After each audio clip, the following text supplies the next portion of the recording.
We've all paid lip service to our soldiers. We've all spoken about how much we respect the army.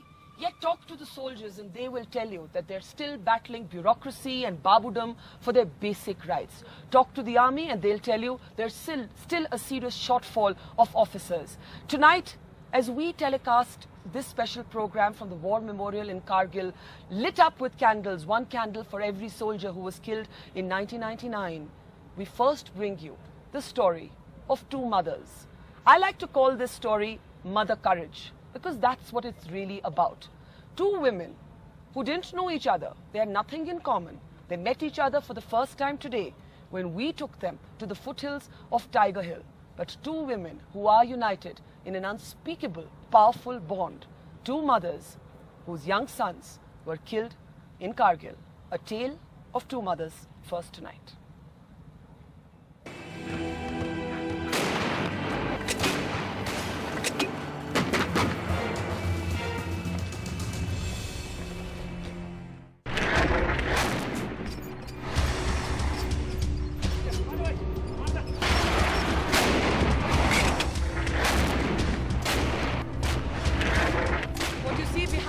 Multi-barrel rocket launchers.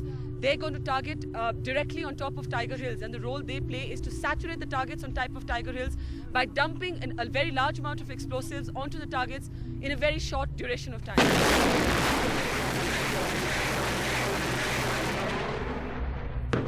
My God, they're hitting right on top.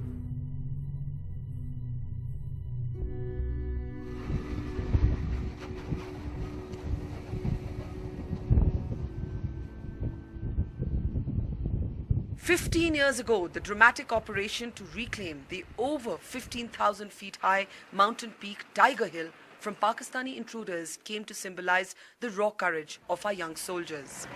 As you can see, Tiger Hill stares directly down at National Highway 1 where we're standing right now.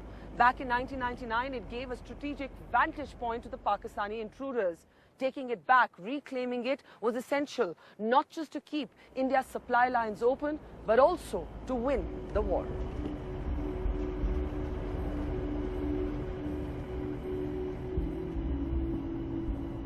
Today, both the security of the National Highway and Tiger Hill's majestic authority over the town of Dras is unchallenged. But among the young men who made this possible is Captain Sumit Roy, who was all of 21, the youngest officer on duty here when he was killed on Tiger Hill. Now, his mother, Sapna Roy, has made what she calls a personal pilgrimage to Kargil and Dras, to the exact spot where her son died. As she stares at Tiger Hill in the distance, her pain is echoed by another mother, V. Chelathai from Kerala, whose 28-year-old son, Captain Jerry Premraj, was killed not far from here, to the west of Tiger Hill in Mashko Valley. Otherwise, these two women were perfect strangers to each other. They've met for the first time today at the foothills of Tiger Hill. But their loss and their enormous courage unites them instantly in an unspeakable bond. Ma'am, what are the emotions today, both of you mothers sitting here, thinking of your sons? And as I said, you're right, as close as we can get to Tiger Hill, which is where Sumit died. How do you cope with the loss over the years? What do you tell yourself? There's nothing to cope up, you know. You simply can't compromise because our life changed within a moment. The life changed, everything changed for us, you know. But the thing is that after 15 years, what I feel, whenever I come to Dras, I feel ये जो कहते हैं ना, लोग यात्रा जाते हैं, 4 धाम. Pilgrimage. I don't need to do that. This is sort of pilgrimage to me.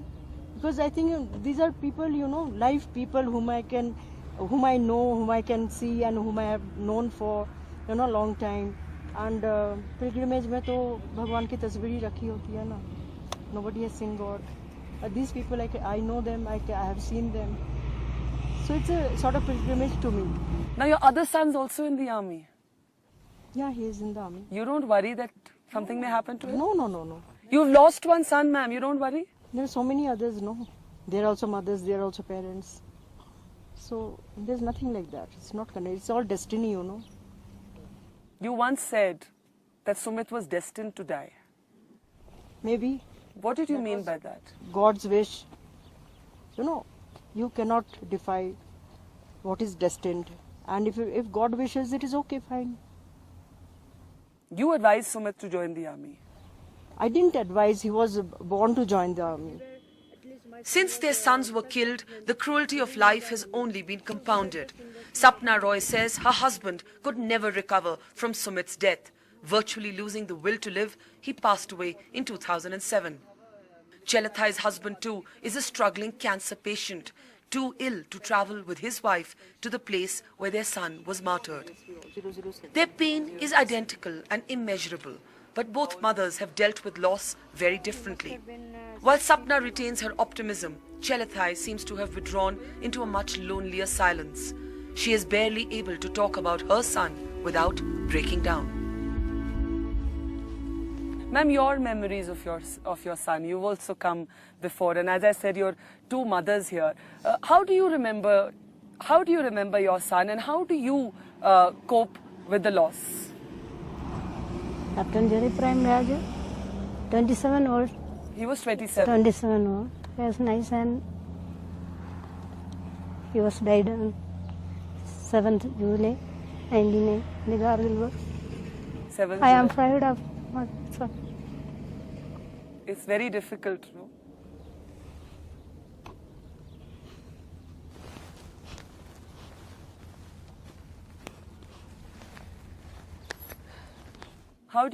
What do you remember of him? Tell us about your son.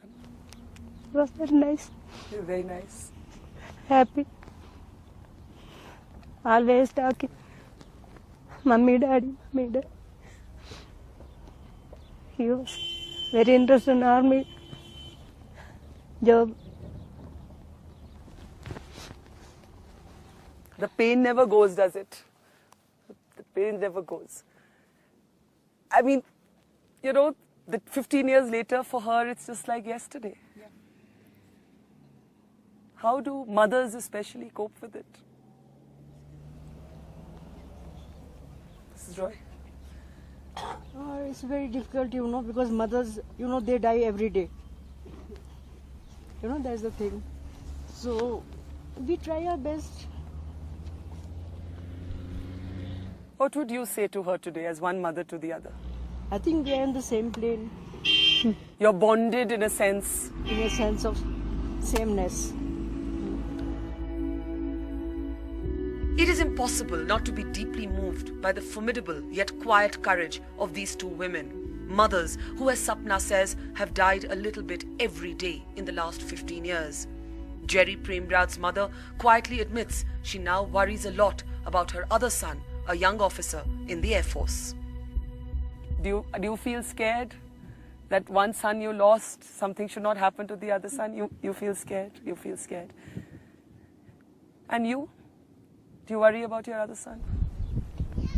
I think जितने बच्चे फौज में हैं ना, उनके घर में सभी वही सोचते हैं. But I think we people are made to, you know, in a different.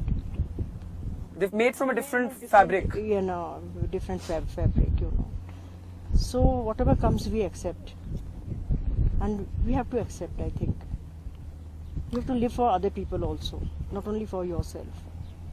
What is your message for other young boys who are your son's age today, ma'am? All children in military service. Children should join? Children should Join. join? You want more young people to join? My young son, military, and So you want more young people to join? Thank you so much, and we are very proud of both of you. Thank you so much, ma'am. God bless you. So much.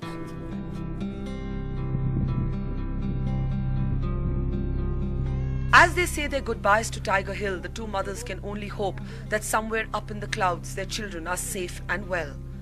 But saying goodbye to the place where their young sons breathed their last is always difficult. Before leaving, both women say they want to pay tributes at the Kargil War Memorial's museum.